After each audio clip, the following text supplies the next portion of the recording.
사람들에게는요, 기대하는 게 있습니다. 내가 중요한 역할을 했으면 칭찬받기를 원하는 게 이게 기대잖아요. 내가 회사에 공을 세웠으면 보상을 받기를 원하는 게 그게 사람들의 기대입니다. 근데 이게 기대한 대로 안 되면 낙심이 되고 좌절이 찾아오잖아요.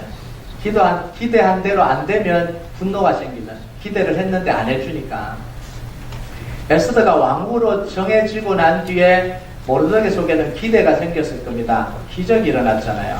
하나님의 역사가 일어났잖아요. 안 되는 일이 지금 벌어졌잖아요. 기도하는 가운데 하나님의 놀라운 역사가 일어났잖아요. 앞으로 뭔가 대단한 일이 일어날 거라고 기대하는 마음이 모르드게 속에 있는 거예요. 그럼 때에 맞게 하나님이 모르드게에게 절호의 기회를 줬습니다. 왕궁에서 왕을 암살하려고 하는 그런 계획이 진행되고 있었는데 그걸 알아차린 게 누구예요? 모르드게예요. 운 좋게도 모르드게가 그걸 알아차린 거예요. 그래서 21절과 22절을 한번 볼까요? 21절과 22절 같이 한번 읽어볼까요? 시작.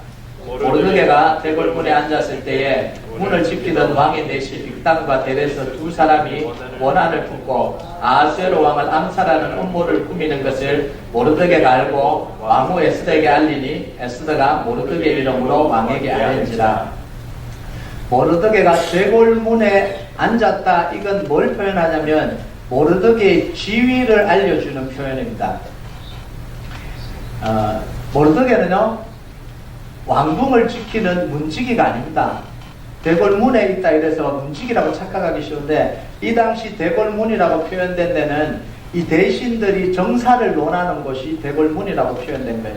여기도 우리가 좀 눈치 챌 수 있는 게 뭐냐면, 모르드게가 대궐문에 섰더라 이러면 뭐예요? 문지기고요. 대궐문에 앉았더라 이건 뭐예요? 그 자리에 앉아서 지금 정사를 논하고 있다 이런 이야기예요. 그리고 보면 문을 지키던 왕의 내시 빅단과 데레스는 왕을 가장 측근에서 모시는 내시들입니다. 그런데 직급이 굉장히 높은 내시들이에요. 조선시대로 말하면 상선입니다. 상선. 사극을 많이 보신 분들은 알 텐데 상선. 종이품이에요. 대단히 높죠. 종이품 내시가 바로 이 빅단과 데레스예요. 역사적으로 봐도요, 반역을 일으킬 때 이 내시들의 도움을 받지 않으면 반역이 일어날 수가 없어요. 그러니까 왕의 가장 측근에 있는 사람들이 반역을 일으킨 거예요. 암살 계획을 발견한 이 모르드게가 그걸 누구한테 전하냐면 에스더에게 알립니다. 그 에스더가 왕에게 알리는데 그냥 알린 게 아니라 누구 이름을 알리냐면 모르드게의 이름으로 그걸 고발을 하는 거예요.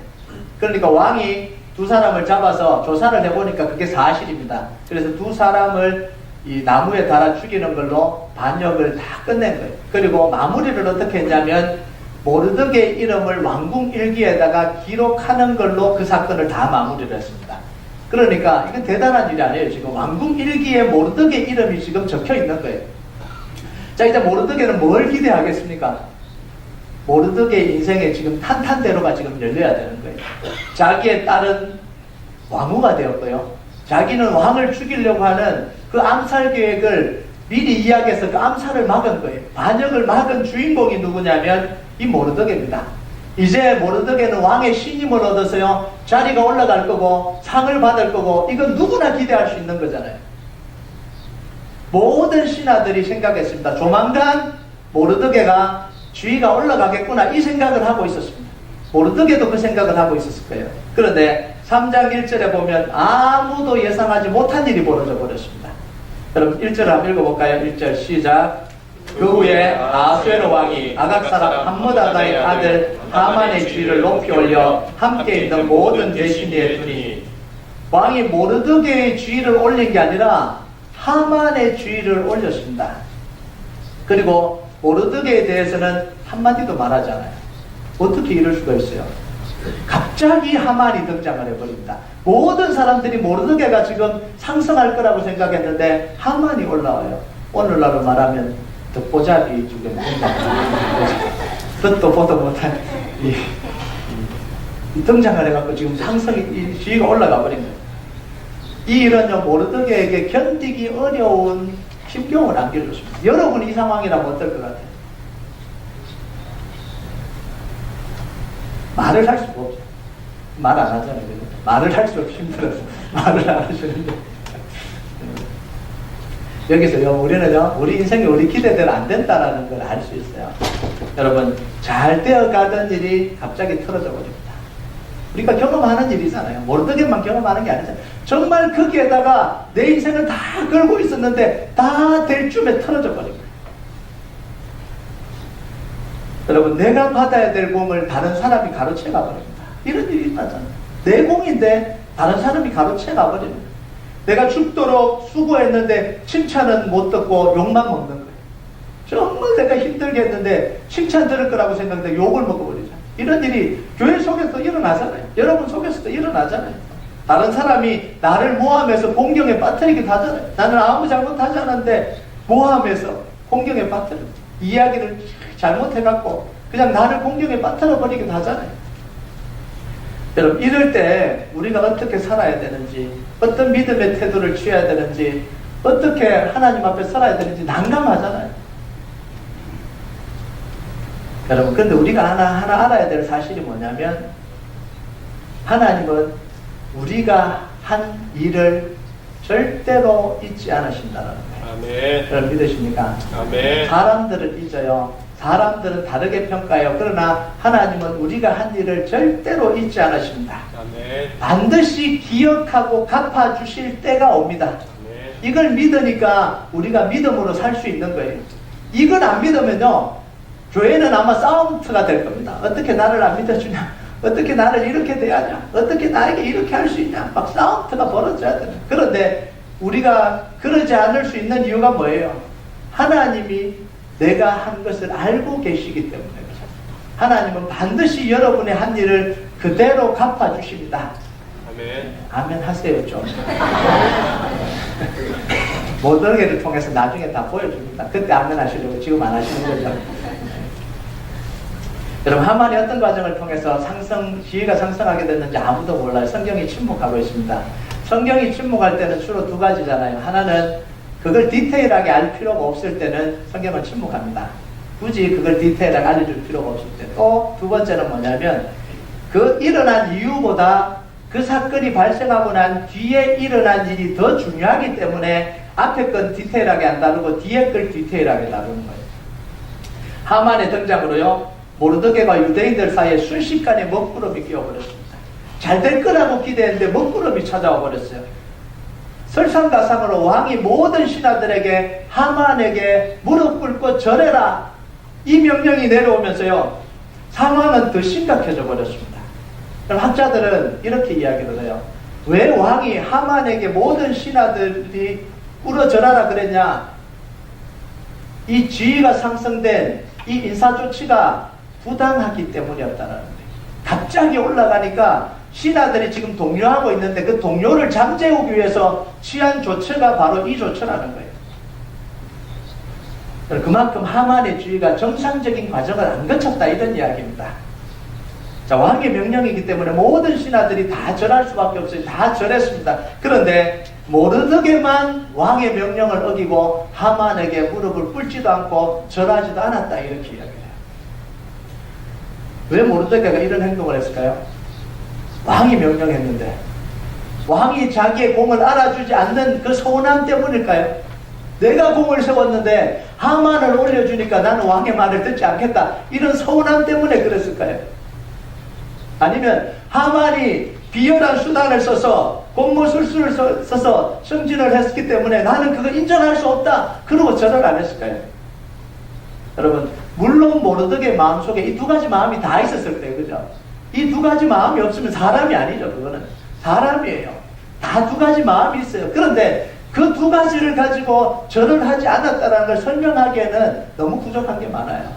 왜 그러냐면요, 내가 기분 나쁘다고 목숨 거는 사람이 있습니까? 그런 사람은 없잖아요. 왕이 나를 소원하겠다고 목숨 거는 사람은 없잖아요. 내가 잘못 평가를 받았다고 서운함 때문에 그 민족을 다 죽음으로 몰아넣을 결정을 하는 사람은 없을 거 아니에요. 모르드게는 그런 사람은 아니었잖아요. 근데 본문을 자세히 들여다보면 그 이유를 알 수는 있어요. 하만이 모르드게에게 요구한 이 절하는 건요, 부하가 상관에게 절하는 그 이상이었다라는 거예요. 2절에 보면 꿇어 절한다라는 표현이 나옵니다. 꿇어 절한다. 이건 단순히 예의의 표현이 아니고 그보다 더 심한 의미가 있었다라는 거예요. 그 페르시아에서는요, 그 왕에게 꿇어 절하는 건 뭐냐면 왕을 신으로 인정하고 그 앞에 숭배하는 행위입니다. 그냥 이 왕을 아련하는 게 있고요, 신으로 섬기는 절이 있더라는 거예요.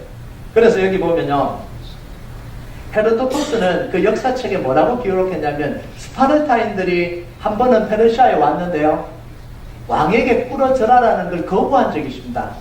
왜냐하면 왕을 신으로 숭배하라고 그랬기 때문에 스파르타인들이 그 거부했다는 게 역사적으로 그게 나와요. 그리고 이 성경 외의 자료에 보면 이 모르드게가 무릎을 꿇지 않은 이유를 이렇게 설명을 합니다. 물론 이게 성경 자체는 아닌데요, 모르드게의 마음을 좀 이해해 볼 수 있어서 제가 썼는데 제가 한번 읽어볼게요. 여호와여, 주는 내가 교만한 하만에게 무릎을 꿇지 아니한 것이 그를 무시해서도 아니며 교만해서도 아니며 명예심 때문도 아니라는 것을 아시나이다. 왜냐하면 이스라엘을 구원하기 위해서라면 기꺼이 그의 발에 입을 맞출 수도 있기 때문입니다. 그러나 사람의 영광을 하나님의 영광보다 높일 수 없으며 주 외에는 누구에게도 경배할 수 없기에 이렇게 행하였나이다. 이게 유대인들이 바라보는 시각이에요. 유대인들이 모르드게가 무릎을 꿇지 않는 시각으로 바라보는 내용이 이 내용입니다. 그럼 이 말 속에 신앙인으로서의 모르드게의 고뇌가 들어가 있잖아요. 모르드게는요, 절을 해야 될지 말아야 될지 며칠간을 고민을 합니다. 이걸 절을 해야 되나 말아야 되나 고민이 시작이 됐어요. 모르드게는 절을 할 수도 없는 입장이고 안 할 수도 없는 입장이에요. 하면은 지금까지 섬긴 하나님을 배신하고 우상 숭배하는 거거든요. 절을 안 하면은 자기가 가지고 있는 지위나 이것들이 다 빼앗기고 죽음까지 또 당할 수 있는 그런 상황이잖아요. 그리고 자기 혼자 문제만 아니라 유대인의 전체 목숨과도 연결되어 있습니다. 그런데 며칠간은 버텼어요. 며칠간은. 말 안 하잖아요. 말 안 하고 이유도 말 안 하고 며칠 동안 절을 안 합니다. 이게 뭔 표현이에요? 정말 고민을 한 거예요. 혼자 고민을 지금 하고 있는 거예요. 그런데 더 이상 버틸 수가 없어서 뭐라고 이야기합니까? 모르드게는 나는 유대인이다 이렇게 이야기합니다. 절을 하든지 절을 하지 않는 이유를 말해야 되는데 버티다가 이제는 더 이상 버틸 수 없어서 결정을 한 거예요. 내가 유대인이기 때문에 절을 하지 못합니다. 그럼 모르드게가 유대인이라고 밝힌 건요, 신앙의 선언입니다. 자기 민족을 밝힌 게 아니라 신앙 고백을 한 거예요. 하나님을 섬기고 하나님 법대로 살겠다라는 거예요. 여러분, 어떻게 보면 페르시아 왕국을 향한 선언입니다.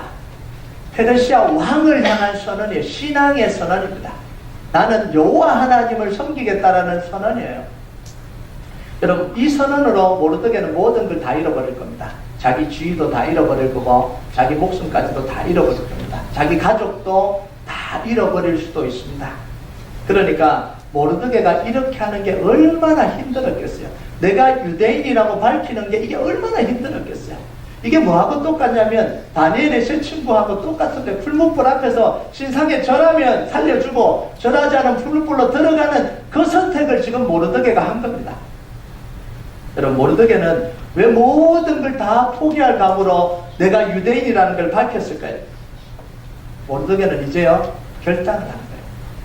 내가 붙들고 있던 걸 다 놓고 하나님을 붙들겠다라는 결단을 했습니다. 때가 된 거예요. 여러분, 모르드게가 페르시아에 살면서 이런 순간이 올 거라고 생각을 했겠습니까? 안 했겠습니까?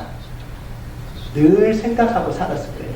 언젠가는, 지금은 평안하지만 언젠가는 내가 믿음의 선택을 해야 되는 순간이 올 것이다라고 생각하며 살았을 거예요. 그때가 지금 온 거예요. 그러니까 이제는 며칠을 고민을 하다가 결단을 내립니다.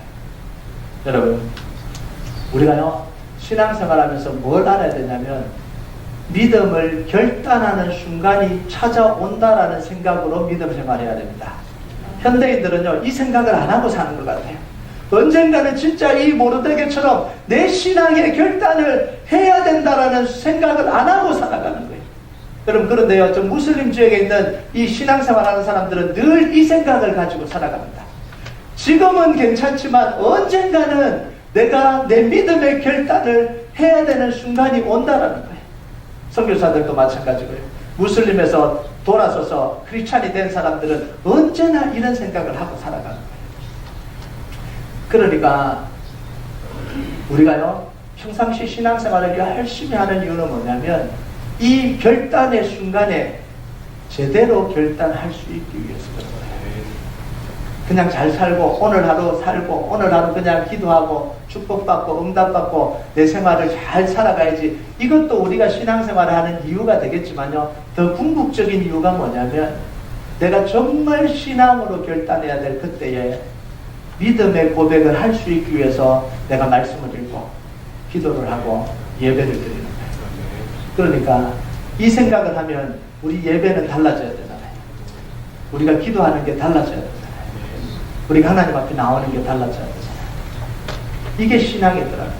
여러분, 우리 인생을요, 여기서 끝나는 인생이 아니잖아요. 우리의 죽음 이후에 천국이 우리를 기다리고 있잖아요. 천국과 지옥. 왜 우리가 이 땅에서 다 누리지 않고 살아갑니까?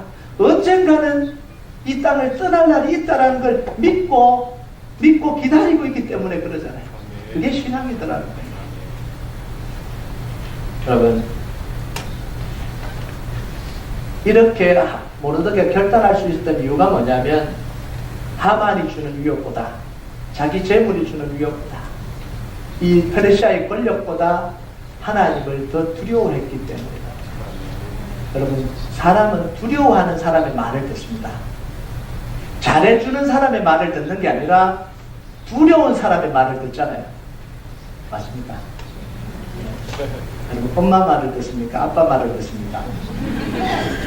다 무서운 사람 말. 아무리 잘해도 소용없지. 말 들을 때는 무서운 사람 말 들어요. 그게 사람이더라는 거예요. 여러분은 지금 누구를 두려워하고 살아가고 있습니까? 사람을 두려워하고 살고 있지 않습니까? 물질을 두려워하고 살고 있지 않아요? 환경을 두려워하고 살고 있지 않습니까? 정말 두려워야 될 하나님은 두려워하지 않고 다른 걸 지금 두려워하고 살아가고 있지 않냐요? 여러분, 예수님 우리에게 이렇게 이야기하십니다. 좀 띄워주실래요? 마태복음 10장 28절 우리 같이 한번 읽어볼까요? 시작. 몸은 죽여도 영혼은 능히 죽이지 못하는 자들을 두려워하지 말고 오직 몸과 영혼을 능히 지옥에 멸할 수 있는 이를 두려워하라. 이게 진실이잖아요. 우리가 세상을 두려워하면 세상에 굴복당하게 됩니다. 우리가 돈을 두려워하면 돈에 굴복당해서 돈에 매이게 됩니다. 이건 사실이에요. 그런데 우리가 하나님을 두려워하면 세상을 이길 수 있습니다. 네. 여러분, 다윗이 골리앗을 이겼던 이유가 뭘까요? 하나님이 두려웠거든요. 골리앗보다 하나님이 두려웠기 때문에 골리앗을 이길 수 있는 거예요. 요셉이 보디발의 아내 유혹을 이길 수 있었던 이유가 뭐라고요? 보디발보다 하나님이 더 두려웠기 때문에 그 유혹을 이기더라는 거예요. 여러분, 베드로가 사내든 공회에 잡혀가서요, 하나님을 두려워해서 사내들인 공회에 서슬퍼는 그 위협에도 불구하고 뭐라고 고백을 하냐면 사도행전 4장 12절에요. 다른 이로서는 구원을 받을 수 없나니 천하 사람 중에 구원을 받을 만한 다른 이름을 우리에게 주신 일이 없습니다 하였더라. 네. 성전 미문의 안전뱅이를 일으키고 난 다음에 은과 금은 내게 없거니와 내게 있는 것을 내게 주노니 나사렛 예수 그리스도 이름으로 일어나 그러라. 그러고 일으켰잖아요. 그러고 난 뒤에 난리가 났습니다. 왜 난리가 났어요? 안전뱅이를 일으켰다는데 난리가 난 게 아니고요, 예수님의 이름을 선포했다는 것 때문에 난리가 난 거예요. 그래서 사내들인 공회에 잡혀가서 뭐라 그러냐면 다시는 예수 이름 말하지 말라는 거예요. 다시는. 그럼 풀어주겠다는 거예요. 그때 고백한 게 뭐예요? 다른 이로서는 구원 얻을 수 없고 천하 인간에 구원 얻을 만한 다른 이름을 주실 일이 없고 예수 이름 외에는 그 병자를 고칠 능력이 없다라는 거예요. 그럼 풀어주면서, 때려서 풀어주면서 다시는 하지 마라 그럴 때 뭐라 그래요? 내가 하나님 앞에서 사람의 말 듣는 게 옳으냐 인간의 말 듣는 게 옳으냐? 나는 가서 또 예수 이름 전파할 것이다. 그러고 나왔잖아요. 왜요? 하나님을 두려워하죠. 여러분, 그런데요, 잘 보세요. 모르드게가 하나님을 두려워했습니다. 하나님께 믿음을 고백했습니다. 그 고백한 결과가 어떻게 됐어요? 하만이 벼락이 쳐서 팍 죽어버려야 되는데 믿음의 고백을 하고 나니까요 더 큰 위기를 직면하게 됩니다. 하만이 모르드게가 유다인이라는 사실을 알고는 뭐라고 결정을 해버리냐면 너 하나 죽이면 안 되겠고 유대인을 다 죽여버려야 되겠다. 어떻게 믿음의 고백을 한 사람에게 하나님이 이렇게 하실 수 있냐라는 거예요. 그뿐만 아니라 하만이 얼마나 화가 났으면요 왕에게 허락을 받고 날짜를 정해야 되잖아요. 죽일 날짜를. 근데 왕에게 허락도 안 받고 날짜부터 정합니다. 7절에 보면요 왕의 허락도 받기 전에 제비를 뽑아서 날짜부터 정해버립니다. 얼마나 화가 났으면. 또 하나는요 이 하만이 얼마나 교만했으면 왕의 허락도 안 받고 지금 자기가 결정해버려요. 지금 이게 하만의 교만을 보여주는 거예요. 지금 위태위태하다는 거예요. 지금 하만이 위태위태하다는 거예요. 이걸 보여요. 그 다음에 하만이 왕에게 찾아가서 뇌물을 써서요 이 허락을 받아내는데요.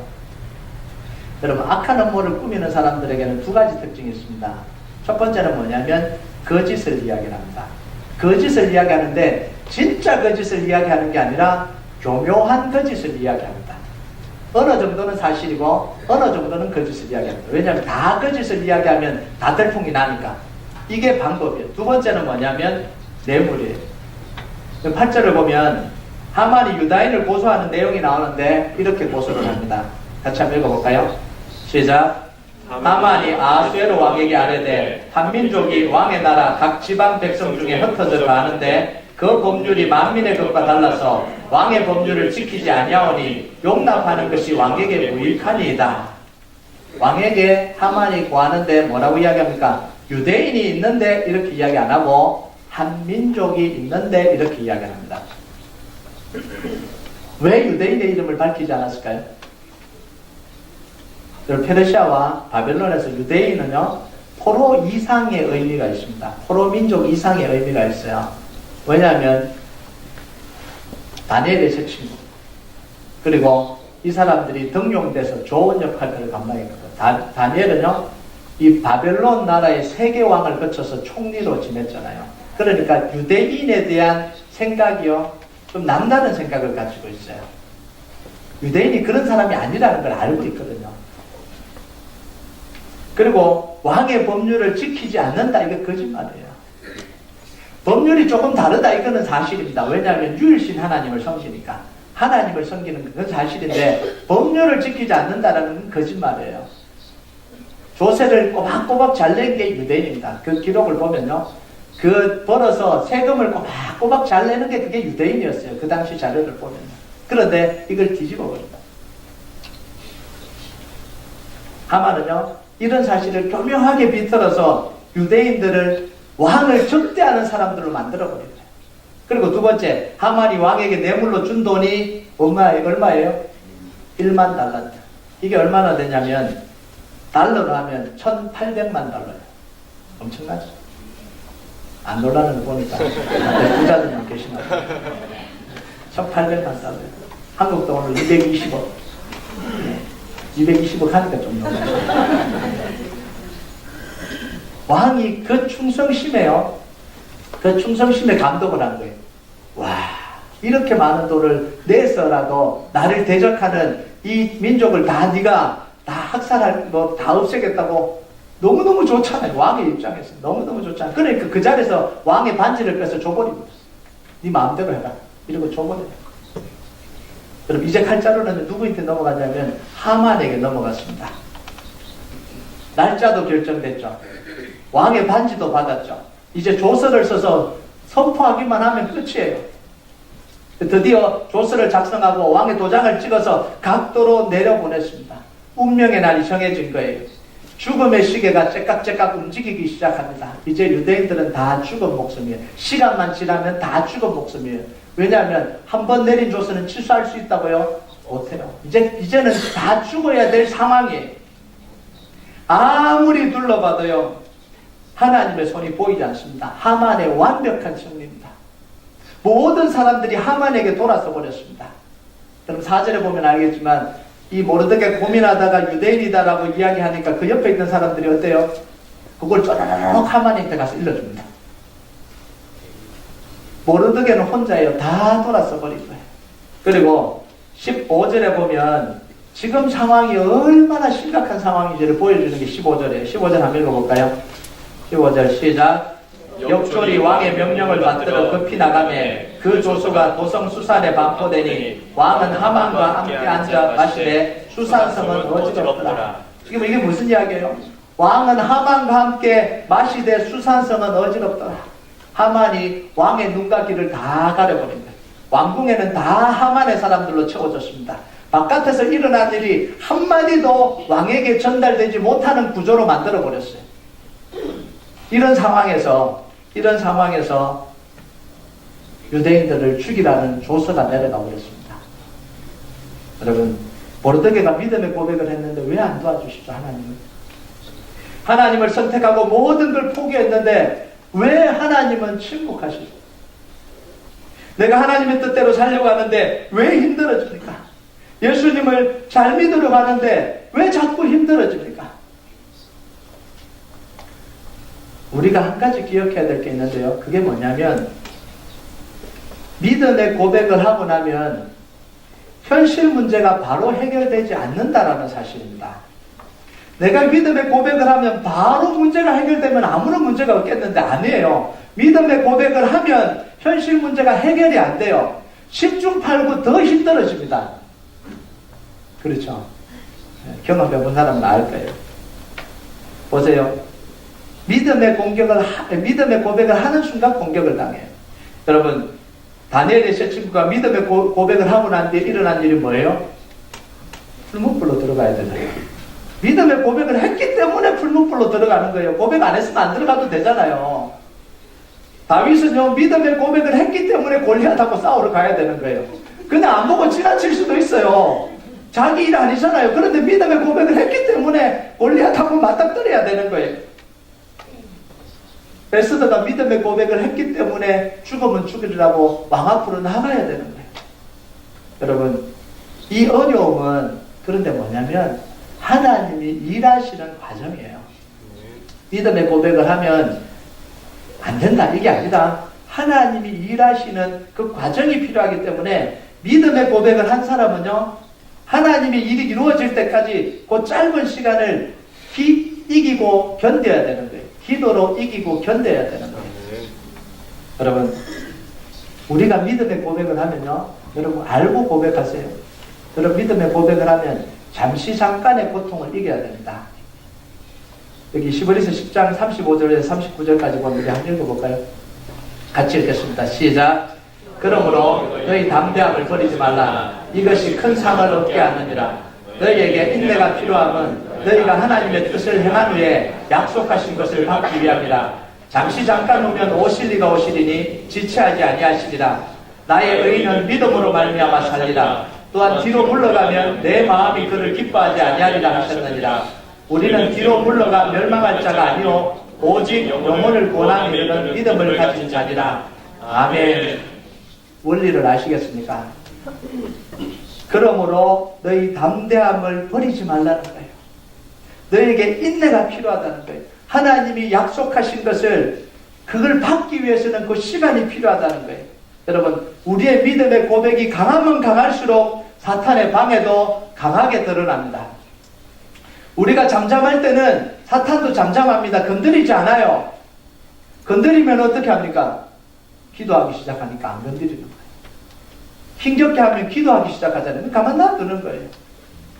건드리기 시작하면 움직이니까 사탄도 안 움직여요. 그런데 우리가 움직이면요, 사탄도 움직입니다. 이웃 교회에서 실제로 일어난 일입니다. 한 분이 주일 예배만 참석하다가 목사님 설교를 듣고 은혜를 받았어요. 기도하기로 작정하고 금요일 예배와 새벽 기도를 나오기라고 작정을 한 거예요.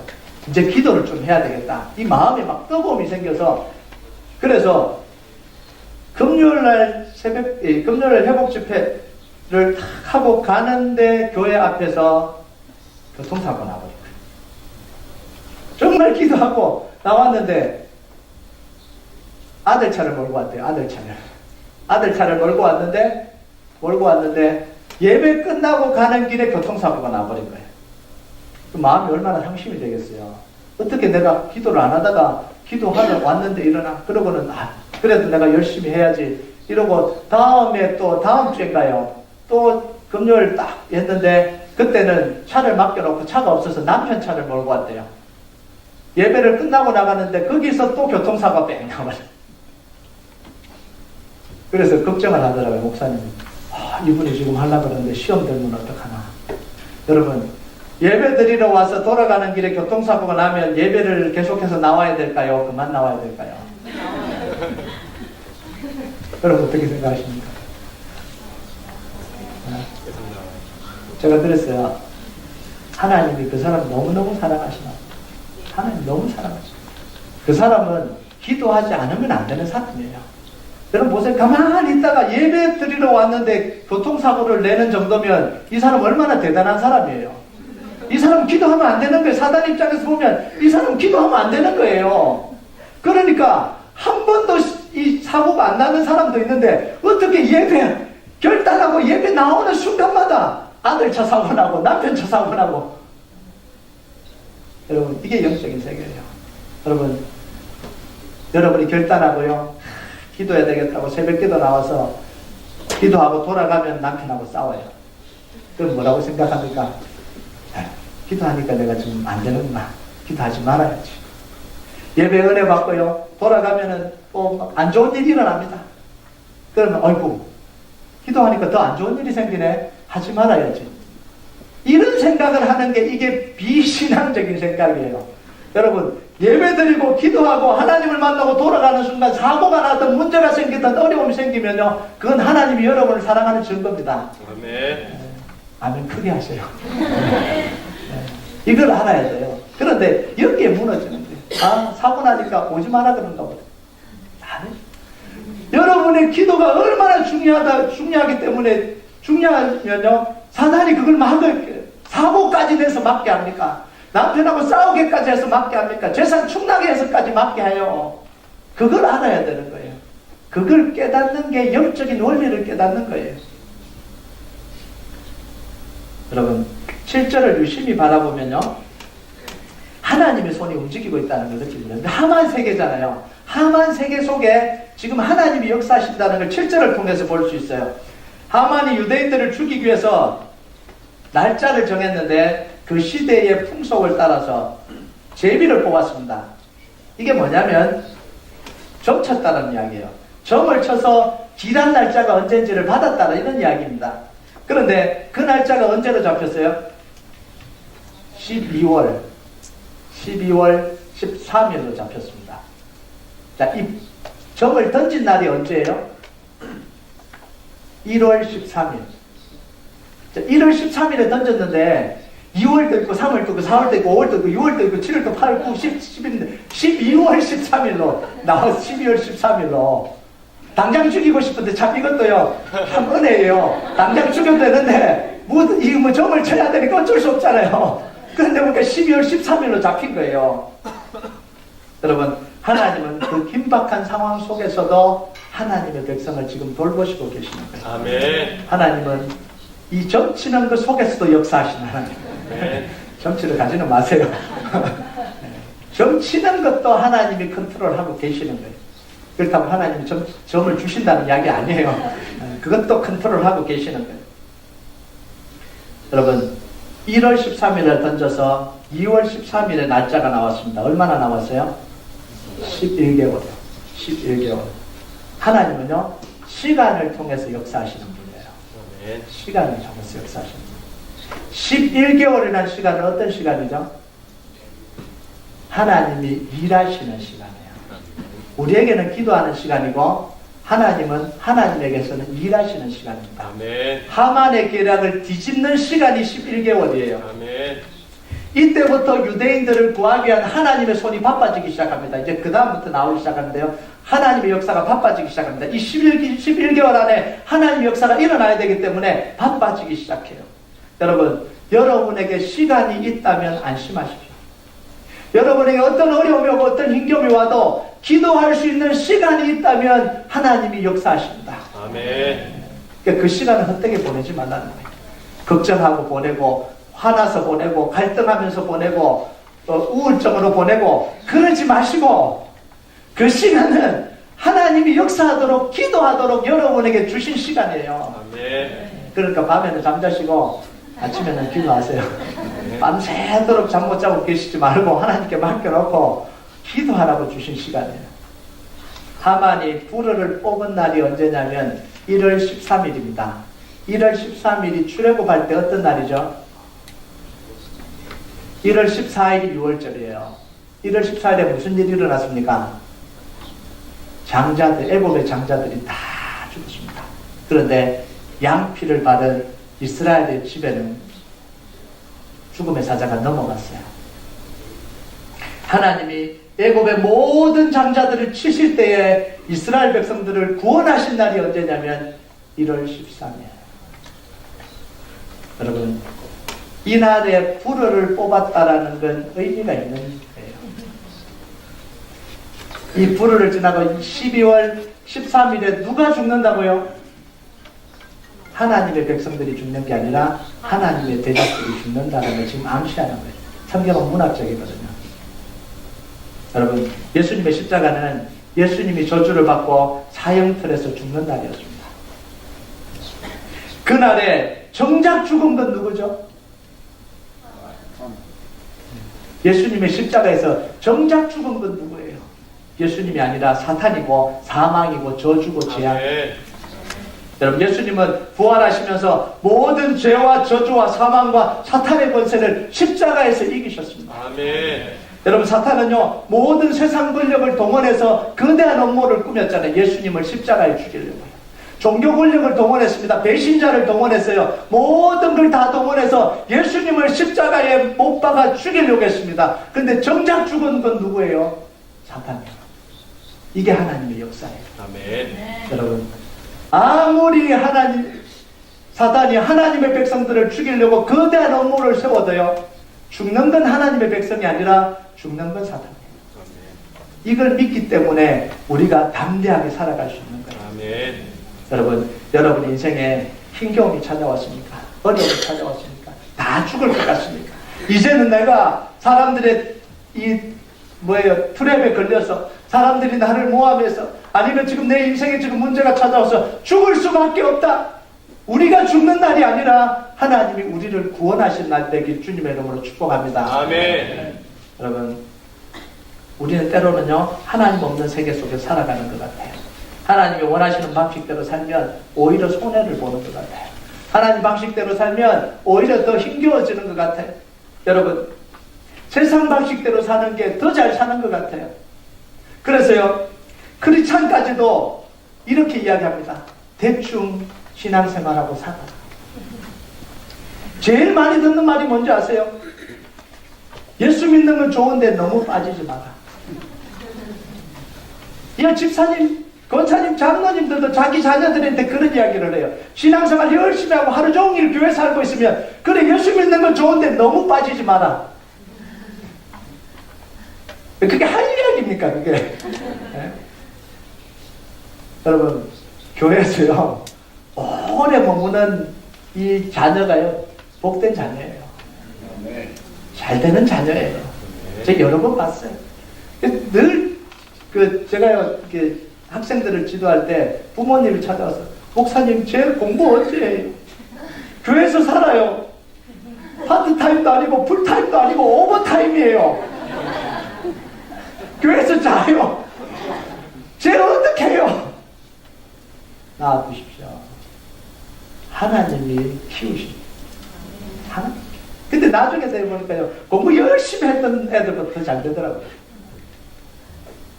여러분, 자녀들이 이 교회에서 오버타임 할 때 축복해 주시기 바랍니다.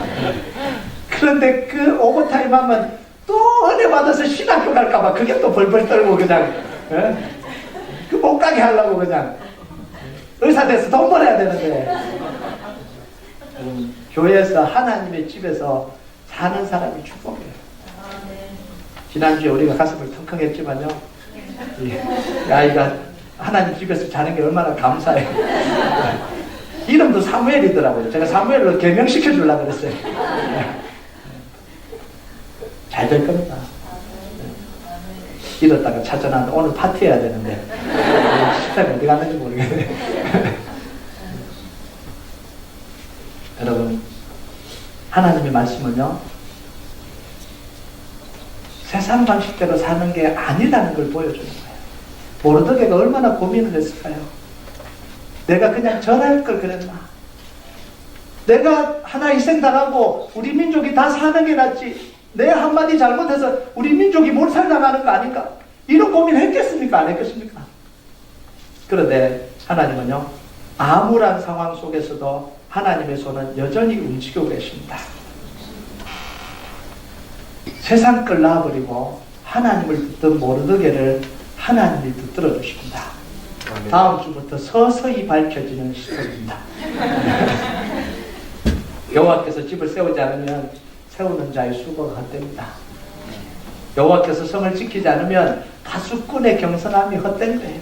아침에 일찍 일어나고 늦게 누우고 수고하는 게 다 헛된 거예요. 하나님이 지켜주지 않으면요. 여러분, 이제 잠을 편안하게 자시는 축복이 있길 바랍니다.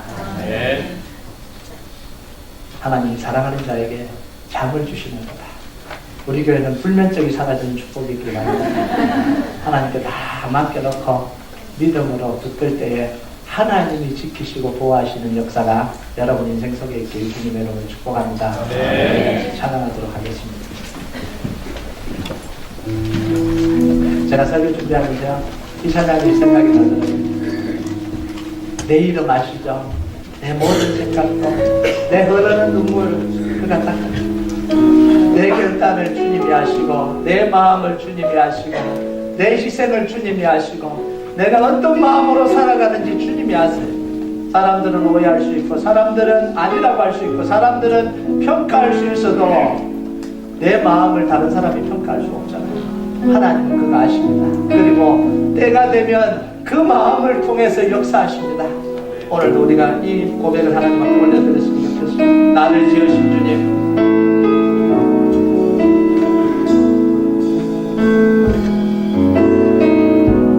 나를 지으신 주님, 내 안에 계셔, 내 안에 계셔. 처음부터 내 삶은 그의 손에 있었죠. 처음부터 내 삶을 그의 손에 있었죠. 나를 지으신 주님, 나를 지으신 주님,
마지막으로 제 이름 아시죠?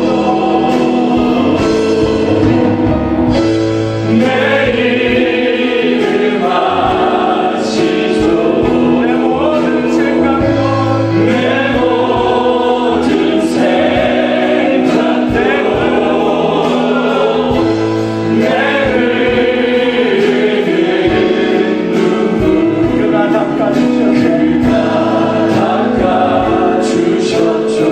이 시간 하나님 앞에 기도하면서 나아갑시다. 하나님, 주님 아시죠? 내 마음 아시죠? 내 상황 아시죠? 내가 어떤 믿음의 결단을 하고 있는지 주님 아시죠? 어떻게 이 어려움을 참고 견뎌가고 있는지 주님 아시죠? 어떻게든 말씀대로 살아가려고 발버둥 치고 있는 이 모습 주님 아시죠? 자녀들을 위해서 붙들고 놓지 않고 기도하고 있는 이거 아시죠?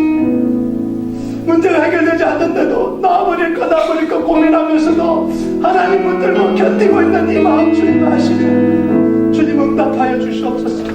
힘을 주시고 이기게 하시고 하나님의 약속을 받아 누릴 때까지 믿음의 길 걷게 하여 주시옵소서. 이 시간 우리 같이 기도하도록 하겠습니다. 아버지 하나님,